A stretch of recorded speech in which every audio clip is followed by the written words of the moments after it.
আপনাদের সঙ্গে আছি এস আজাদ, ঢাকার গণমাধ্যম কর্মী। দেখুন, আমাদের যে সেন্ট মার্টিন আমাদের জাতীয় সম্পদ বলা যায়। এখন এই সেন্ট মার্টিনে যে প্রবেশ নিষেধাজ্ঞা হয়েছিল সেই নিষেধাজ্ঞা কিন্তু সরকার তুলে দিয়েছে।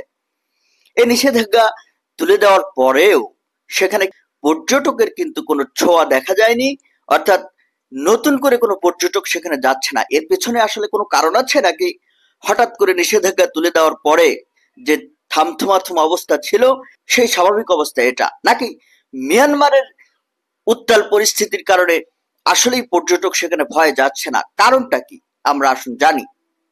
খবরে বলা হচ্ছে যে সি ক্রুজ অপারেটর অনার্স অ্যাসোসিয়েশনের সাধারণ সম্পাদক হোসেন ইসলাম বলছেন যে কক্সবাজার থেকে সেন্ট মার্টিন আসা যাওয়ায় এক জাহাজে জ্বালানি এবং কর্মচারীদের বেতন আনুষঙ্গিক সহ খরচ হয় 10 লক্ষ টাকা, কিন্তু টিকিট বিক্রি থেকে পাওয়া যায় সর্বোচ্চ 1.5 থেকে 2 লক্ষ টাকা।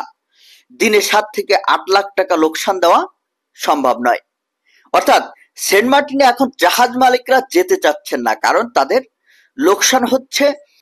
ওই জাহাজ মালিক বলছেন যে পুরো নভেম্বর মাস জাহাজ চালানো হবে না, তবে ইনানি বা টেকনাফ থেকে চালানোর সুযোগ থাকলে জাহাজ চলতে পারবে, সেই প্রস্তুতি আমাদের আছে। আমরা যারা সেন্ট মার্টিনে যাওয়ার চিন্তা করছি তাদের বিষয়টি ভেবে রাখা দরকার যে সেন্ট মার্টিনে আপাতত নভেম্বর মাসে কোনো জাহাজ চলছে না। এই অবস্থায় আপনি যদি সেন্ট মার্টিনে যেতে চান তাহলে অনেক কষ্টকর হবে।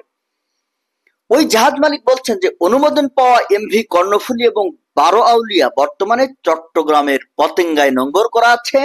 সেখান থেকে কক্সবাজারে আসতে 6 ঘন্টা সময় লাগে। সেন্ট মার্টিন দোকান মালিক সমিতির একটা বক্তব্য পাওয়া গেছে। সমিতির সহসভাপতি মৌলভী নূর মোহাম্মদ বলছেন যে 3 বছর আগেও টেকনাফ থেকে 9 থেকে 11টি জাহাজে প্রতিদিন 5 থেকে 6 হাজার পর্যটক সেন্ট মার্টিনে যাতায়াত করতেন, কিন্তু মিয়ানমারের রাখাইন রাজ্যে সংঘাত, আরাকান আর্মির দখল, নাফ নদীতে গুলিবর্ষণ এবং অপহরণের ঘটনার পর টেকনাফ রুট বন্ধ হয়ে যায়।